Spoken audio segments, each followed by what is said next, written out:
haddaynu nahay reer wadani waxaynu doonaynaa inagoo ka faa'iidaysayna waayo aragnimadii aanu ka helnay dhismaha xisbiga inaynu dhisno xisbi qaran oo casri ah oo ku salaysan xubnihiisa ama membershipkiisa ama ishtiraaga xubnihiisa oo aan ku dhisnayn reer iyo qabiil iyo deegaan midnaba si taa loo helo waxaynu doonaynaa in dhammaan xubnaha taageera xisbiga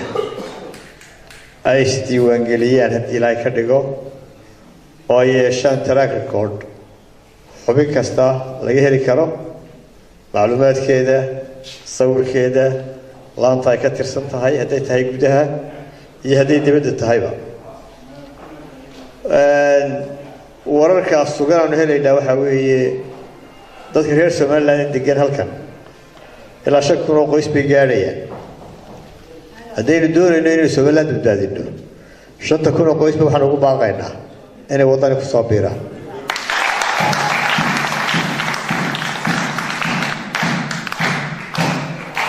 rajada dalka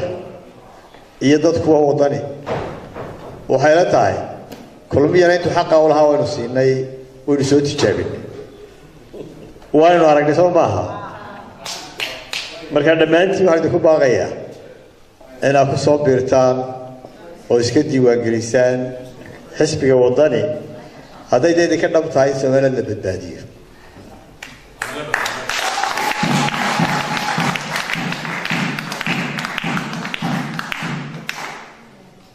waxaan runtii maalin dhaweydda waan ka hadlay iminkana waan ku celinaya dadka aynu walaalaha nahay ee ku nool sool gaar ahaan koonfurta sool colaad baa dhex martay dad tiro badan oo walaalaheenna ku dhintay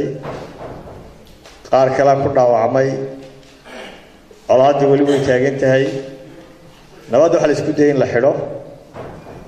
hase yeeshee iyadoon xidhmin baa ciidamadeenu ka soo baxeen taasi waxaanu arkaynaa in khalad ahayd ama degdeg waxaan mar kale ku baaqaynaa dadkaa walaalaheena ee halkaa isku dilaya inay colaadda joojiyaan inay dagaalka joojiyaan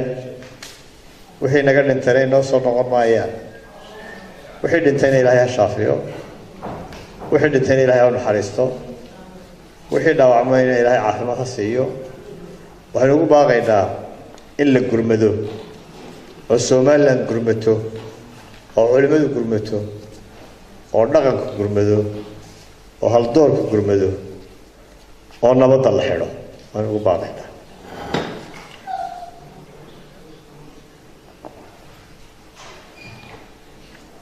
waxaa ilaahay ka baryayaa inaynu ku guulaysano oo lagu guulaysto hawshaa nabadda in la xidho waan xukuumadda ugu baaqaynaa khaladkii markii hore dhacay inaanu dhicin oo ciidamadu dhex joogaan dadka shacabka ah ilaa inta nabadda la xidhayo labada beeloodna waxaan soo jeedinayaa inay u dheganuglaadaan oo ay dhegaystaan oo ay aqbalaan ergooyinka qaarna ku sugan yihiin qaarna kusii socdaan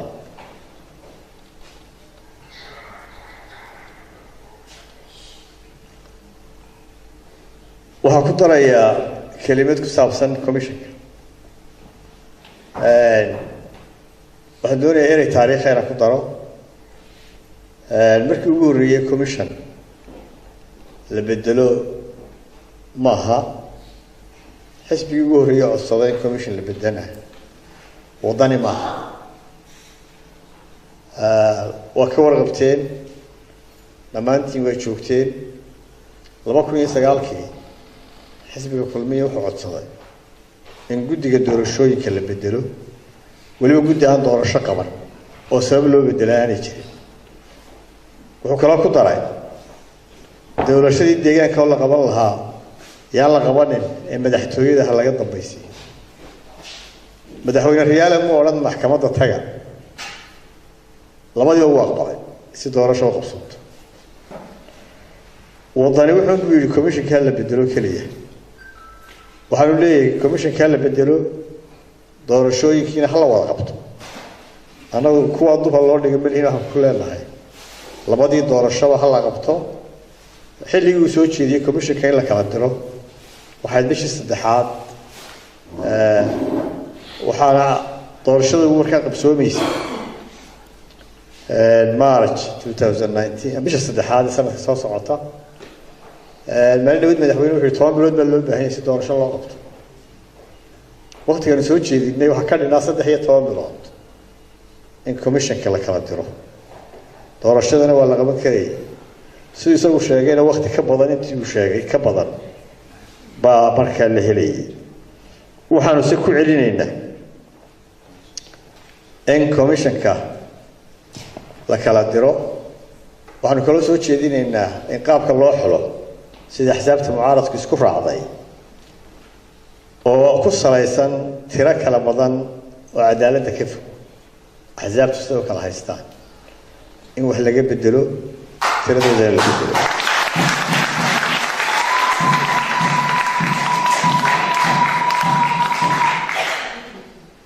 doorashada in la qabto xilkeedu madaxweynuhu saaray madaxweynaha waxaan leenahay doorashadii qabo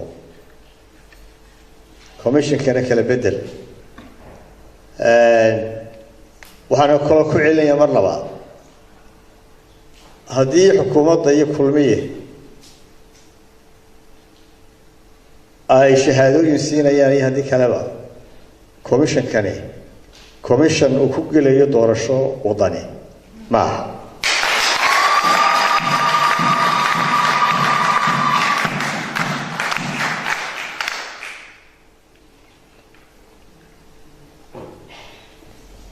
waxaan ku soo gunaanadaya gudoomiyaha xisbiga UK wuxuu sheegay oo ka hadlay dad xidhan ama siyaasado xidhan laakiin inta uu sheegay way ka badan yihiin dadka xidhan dad suugaan yahana ku jira dad dhaqanka ku jira dad saxafiyiin ku jira inta uu sheegayna Ahmed Adib haday tahay soo sheegay in civil abu imakiya ciidamada uu ka tirsanaan jiray soo sheegay horaana waa loo saamaxay wala sii daayay 10 sanana waa la xukumay saamaxadiisii hore dawladii horeena way taala marka waxaanu u soo jeedinaynaa dadka xidhan dhamaantood horta in xorriyadoodii loo soo celiyo oo ka mid yahay Ahmed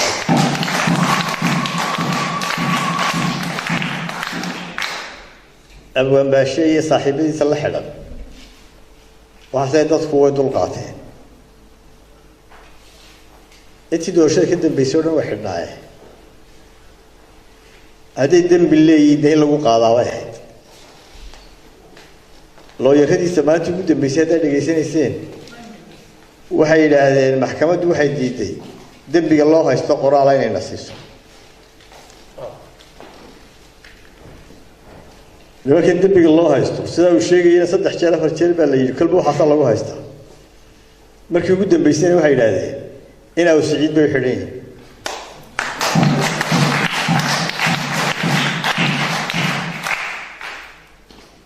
marka waxaan soo jeedinaynaa arrimaha xaqdarrada ah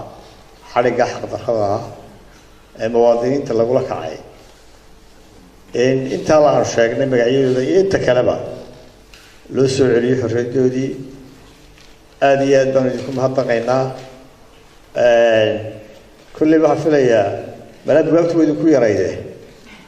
in la idin soo badiyay hay'adaha dhamaysteen baan u malaynayaa salaam